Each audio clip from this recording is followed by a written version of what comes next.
Today we will be showing the high sounds and the low sounds for seesaw. So when we sing the song, see if you can hear where there are high sounds in seesaw and when there are low sounds in seesaw.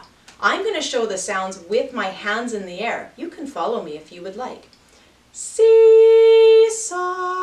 up and down, in the air and on the ground.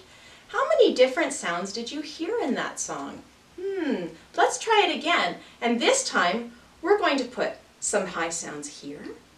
If we have any really high sounds, we're going to put them on the top of our head. And if we have sounds that are lower, we're going to put them on our bellies. Here we go. Seesaw, up and down, in the air and on the ground. Can we try that one more time all together? See if you can make your hands follow mine exactly. Seesaw,